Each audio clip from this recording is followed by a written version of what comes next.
Hello! We're back with more Super Smash Bros. Wish List videos. This will be number 4. And for the first time, it has nothing to do with my shirt. So, Skies of Arcadia, you're just going to have to wait a little bit longer to see if you are the roster choice. But we do have a great character to talk about. But before we do that, there's two things I want to note. You'll notice that the frame looks different. That's an immediate thing, isn't it? I've noticed some issues with my face cam the last couple recordings, so I wanted to adjust it, try to figure out what was going on, and primarily it was the resolution. So I adjusted the resolution and some other settings, and I think this is where we're going to be due to just encoding issues. So just wanted to give a little FYI as to why it now looks like this when it used to be wider and a higher quality. Second, Chun-Li's video.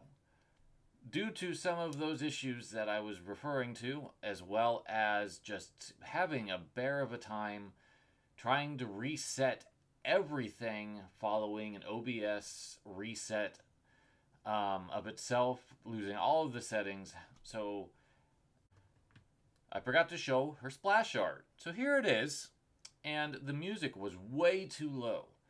So for the purposes of posterity, because I didn't want to re-record it because I had technically done it like 4 times and just wanted to get it done, I'm going to go ahead and do the music now, and we'll put the captions back up and we'll just run through that real fast, and then we'll get started with the new character.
All right, now that I have made up for that production problem, we can move into the next character.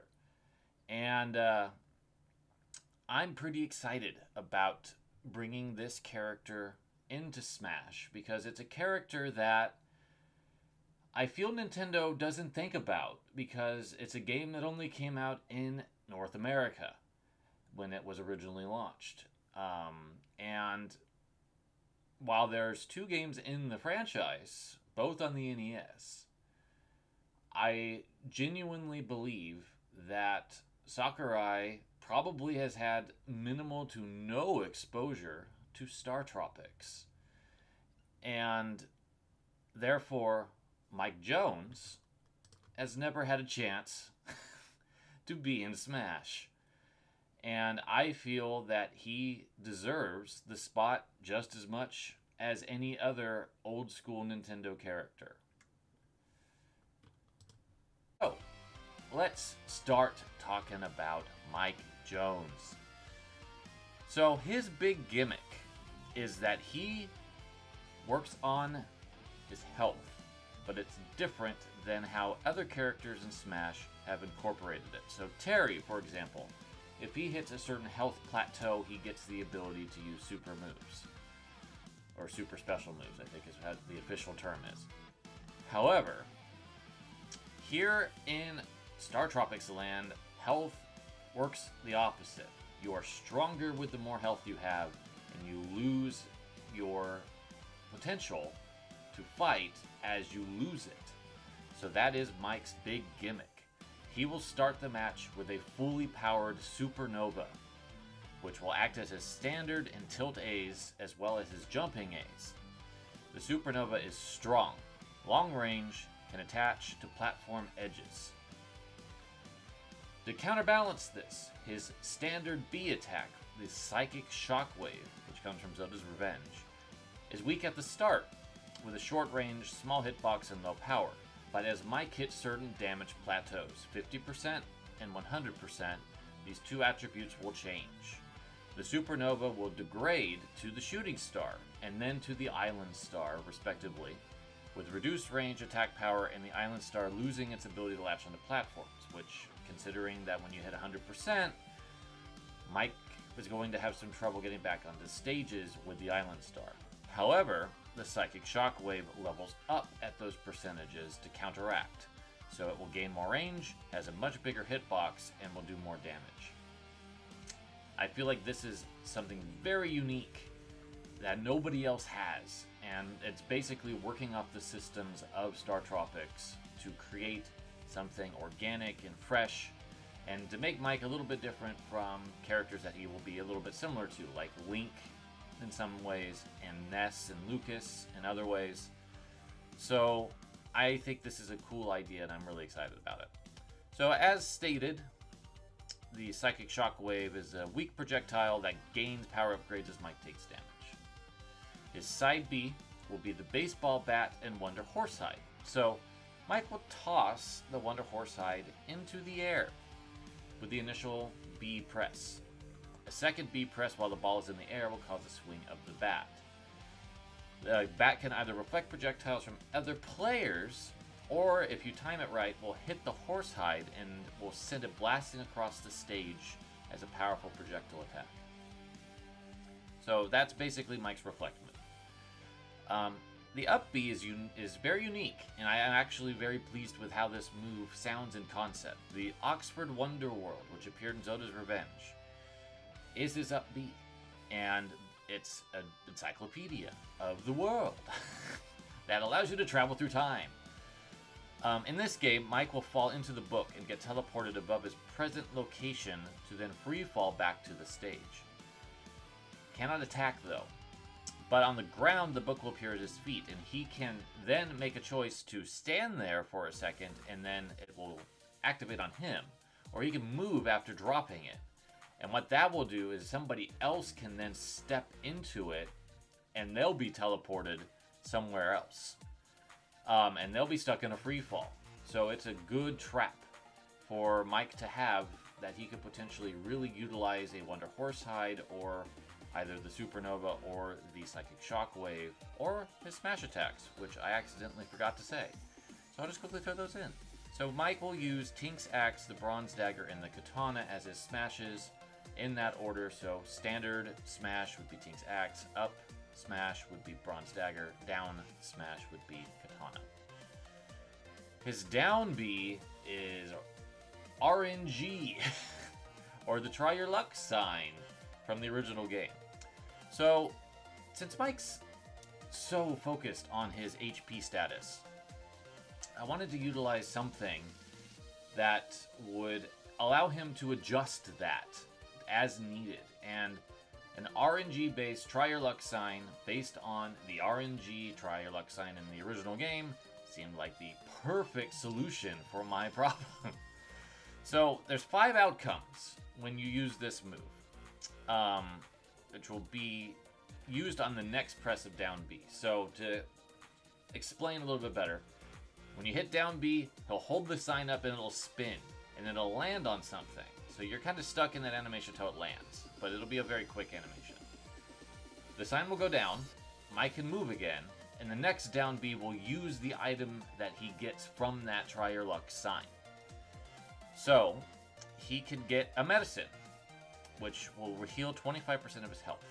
He can get a vitamin X, which is a super rare option, but if it happens, Mike will get healed 100+% full heal. But if he gets 25% more damage while in the vitamin X state, it will automatically go to 100. Now, the reason why I wanted vitamin X to be so extreme is because it's a very extreme power-up in the original Star Tropics. A star, which is the most common option, will heal 5%, but if you can get 5 of them in one match, you will then get an additional 25% of life on the 5th one. A big apple, which does nothing. And then there's a Zoda membrane, which will then leap out of the sign and hurt Mike for 25% when he does that down B again, but then it'll roam the stage and attack anything that comes near it. So it's a very unique Star Tropics-y move that I feel really encapsulates Mike's health dynamic as best as I think it could be handled with a special move. Final Smash is a combination of 2 of his most powerful attacks from the original Star Tropics game, the Snowman Doll and the Spikes. So, the Snowman Doll in the original game freezes the entire stage, which it'll do here. It'll freeze the stage in a snowy explosion. So if you are in that snowy explosion when it happens, you will be frozen. And then Mike will then equip his spikes, which are basically cleats with nails, and will then teleport around and kick anybody who was in that frozen explosion. And then they'll still be frozen when they're kicked, so they will have to mash out or they're going to get KO'd, because they will not, if they don't get kicked off the side of the stage, they'll probably fall off of it. So that's Mike Jones in a nutshell. I think that he's got such an interesting potential. Even though he does have some similarities to Ness and Lucas and Link with his broad moveset, I think the healing mechanic and the ways that I've thought about his moves makes him stand out. Now, in the past 3 videos, I've had some gameplay footage showing off the character. I think just for production purposes, to make this easier, I'm just going to go back to the art and we'll go through the remaining music that hasn't played, and we'll just do that and it'll simplify my life. So, let's hear the rest of the music.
All right. Well, that's number 4 in the books.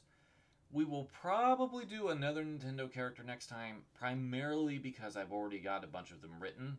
So all the third-party stuff, well, I'll just have to wait a bit longer because I have hardly gotten a chance to write those. That's the problem when I'm working on books, is that I don't work on this type of stuff. But we'll probably tackle that in October. And given that that's a spooky month, I think I'll do a spooky or a villainous character. So that'll be fun. Thank you for watching, and I'll see you in another video very soon. Take care. Take care.